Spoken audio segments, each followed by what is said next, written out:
Hey guys, part 2 of the CAO MX2. The ash has yet to fall off. It probably will soon, but it's about to reach the band point, as you guys can see. It is sloping a bit, the burn line, but it's not a big deal. As you guys can see, that's a good 2 inches of ash. It's holding on real nicely. It's curving downwards a bit. The flavors have gotten a bit more spicy. I'm still getting the real nice, rich, creamy, thick, milky, chocolatey taste. It's gone up to about medium body. And I'm still not getting any pepper, but I'm getting a bit more of a spice. And so far it's turned out to be very, very nice. Real mellow, real smooth, creamy. Great cigar, very unique. So let's take off the band. Comes out perfectly. They put a perfect amount of glue. They really took their time and aligned it right. Great craftsmanship. Props to CAO.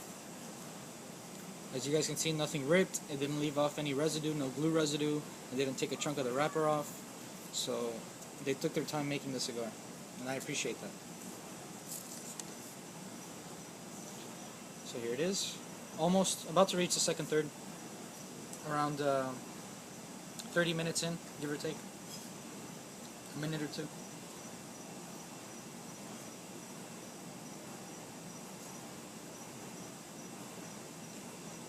It's opened up a bit too. I'm getting a little bit more smoke now, and it's a little bit looser, the jaw. It's still really, really nice.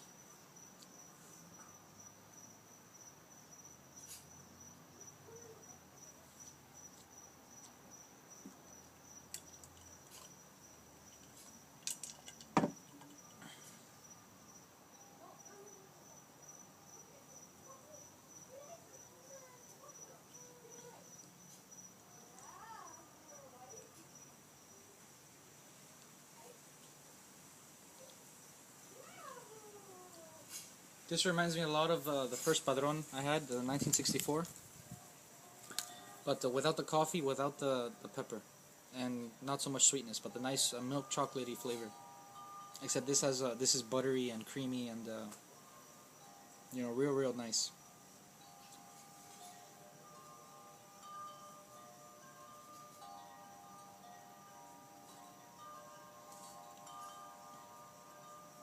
For me, I would call this like a dessert cigar. This would go great with like a small dessert and a nice coffee.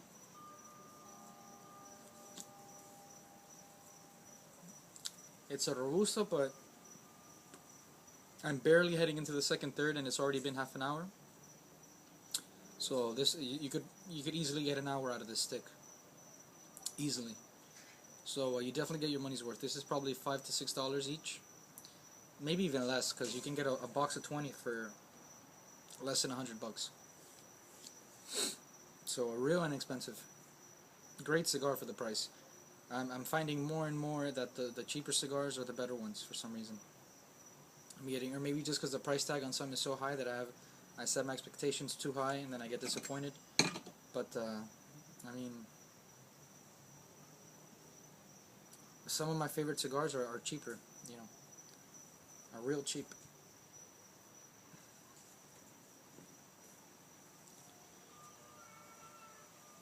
The ash is holding on real nice. So I'll just let it fall naturally so you guys can see how long it stays.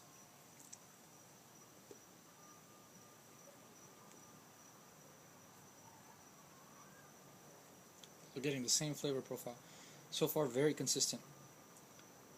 I'm just getting the spice has been amped up a little bit, getting a little bit more spice. It's not as much as like a curry or something like that. It's not a lot of spice, but it's there, and it complements the creamy chocolate very well. And it's not overpowering spice. The predominant flavor is still the milk chocolate, like a buttery, rich, creamy chocolate. Not a lot of sweetness, but at least I can say for this cigar, for the first time, I've had a cigar that I'm getting the flavors that were advertised. They advertised it as being chocolatey and spicy, and that's what I'm getting. For the first time, I've had a cigar that was advertised as being chocolatey, and I actually got a chocolate flavor out of it. Usually I don't. Either it's my taste buds or my palate or something, but usually cigars will say, they'll advertise it as being chocolatey and nice and sweet, but when you smoke the cigar, you don't get any of that. With this one, I do. for the first time. So no false advertising here. They tell you what you're gonna get.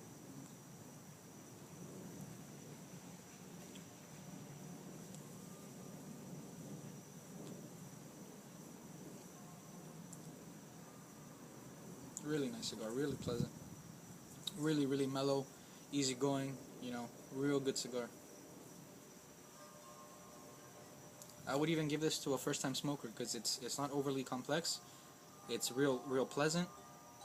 It doesn't have pepper, and doesn't have a lot of pepper. Doesn't have any pepper, so it won't a lot of people, they're turned off by the pepper, especially if there's a lot of pepper in their first cigar. They'll find it oppressive and they'll be turned off by it. So, but this doesn't have that. This is at the most, at least this one, at the most medium body, and it doesn't have any overwhelming strength. No overly complex flavors, but it has a good amount of flavors, and they all meld together very nice.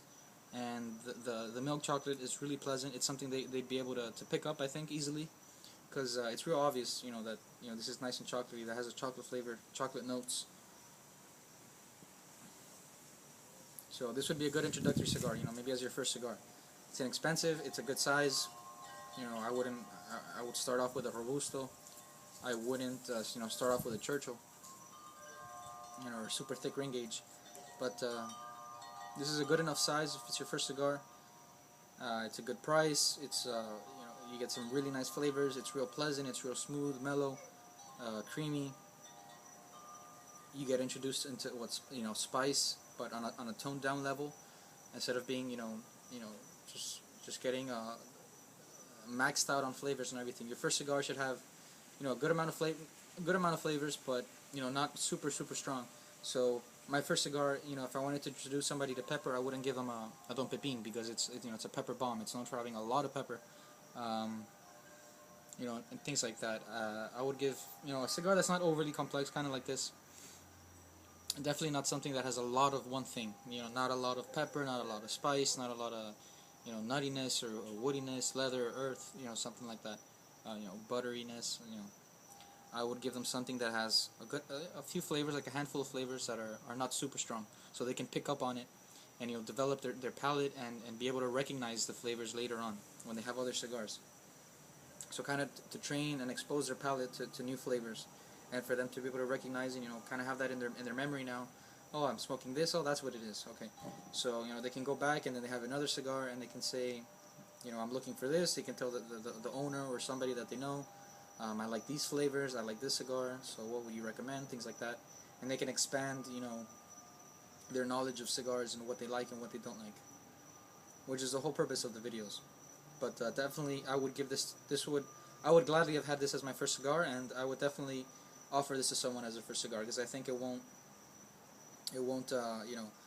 catch them off guard with any, strong, overpowering flavors. And it's real mellow, real smooth, real nice, easy to handle. It's a great Maduro. This is what a Maduro should be. Probably the best Maduro I've had. That's saying a lot, but I'm confident saying that it's probably the best Maduro I've had.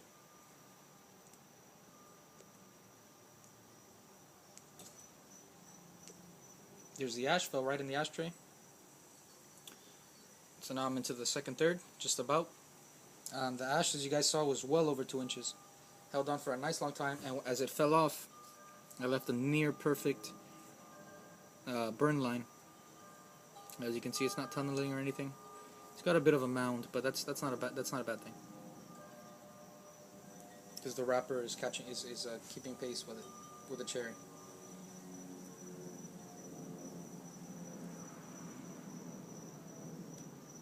When the ash falls off, you don't want to put your cigar to the side when the ash falls off, because then the cherry will die if you neglect it too long or you're exposing it. So when you keep the ash on for longer, what it does is it protects the cherry, protects the burn, protects the flame that's inside. So when it falls off, you expose it to air and wind, even if you're in a closed room. So when the ash falls off, you want to take a few long draws, some nice sustained draws, 2 or 3, maybe twice, and because what your goal is to get the full experience as intended, to keep it as pleasant as possible. you want to light it once at the beginning, and that's it. You don't want to be relighting it. You know, you don't want to light it with a Bic, with a normal lighter, with gas. Never with gas. I mean, never with oil. Always with gas, or with a match. This gas has no flavor, has no, it won't corrupt the flavors. But oil will. So if you get a cheap cigarette lighter, like a Bic or something like that, or one of these things here, big mistake. I've seen some reviewers that use these things, terrible. So pretty much I wouldn't consider anything they say in the review, because they just ruin their cigar and they don't know what they're doing. Sorry if that's you, but there's some things you should do when you smoke a cigar. But basically, you don't want to be like right here. You don't want to leave it alone for too long. You definitely don't want to go back, and be relighting it, especially with these things. Be relighting it over and over and over. Every time you char it, every time you put it to flame, you're burning the flavors quickly. You're letting them, burst out quickly, and you're killing the cigar. You're really damaging the tobacco. You want to toast it nice and slow if you can, if you have the time. If not, it's cool, but make sure you light it in the beginning and try to get an even burn, and just leave it, just smoke it at a pace. Find your pace. A few draws a minute, and when the ash falls, take a moment and take a few long draws, like sustained, so that you don't let the cherry die off, which is the center. You don't want the flame to die, because then you have to relight it. And if you do that, you're going to change the flavors. It's going to become more bitter, more harsh. You're not going to like it. And if that's your first time you've had the cigar, you might not like it because of that. And then it probably would have ended up being a cigar you really liked if you had treated it properly.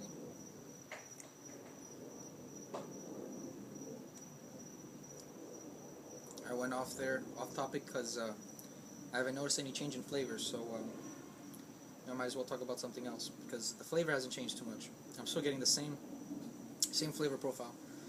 Very consistent cigar. 5 out of 5 in consistency. The construction is great, immaculate. Absolutely nothing wrong with it. I haven't had to touch it. I haven't had to relight it. The ash fell off once. It stayed for well over 2 inches. As you guys can see, very nice burn line. Near perfect. The wrapper is keeping pace with the cherry. Everything's burning at the same pace. The wrapper isn't burning faster or slower. Real good. The draw opened up a bit. It's about perfect right now. Still a little bit on the tight end, but that's a good thing. Some people prefer that. The flavors just really work together, and it's very unique. Great cigar. This is like a dessert cigar. By itself, it's like I'm having a cigar with a nice chocolatiness, and the creamy smooth, the butteriness. Just a very nice, pleasant cigar.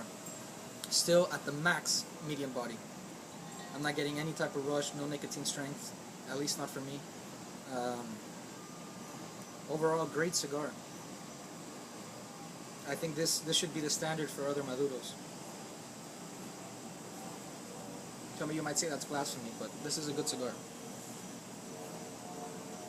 I can definitely tell you other Maduros, I don't want to say names, but that cost 3-4 times as much as this, and they're on a pedestal this high, and I don't enjoy half as much as this. And this is like a $5-6 cigar. So if you can find something, that's what we all look for as cigar smokers, something that you really like, that you really enjoy, and that is inexpensive, so you can get a box or 2 boxes, something that you can have on a regular basis, something you can buy, you won't feel bad about. You should not have regret when you buy a cigar, like saying, oh, but it costs $8, it costs $10, I don't like it that much. You should find a cigar, even if it's expensive, that you really like, and you should have the satisfaction of knowing it's worth the price. And this cigar is definitely worth the price. I think this will appeal to a lot of people because it's not overpowering in any of its flavors. It doesn't have a lot of anything. It has a lot of flavors that are, like real mellow, and they're real noticeable. The texture is great. That's what makes the cigar, is the texture. It's one of the smoothest cigars I've ever had, and it has a real nice cream, chocolatey, flavor. It's real nice. I'll definitely recommend this to anybody. And if you don't like pepper, don't worry, because I haven't noted any pepper in this at all, not even for an instant. Alright guys, till next time.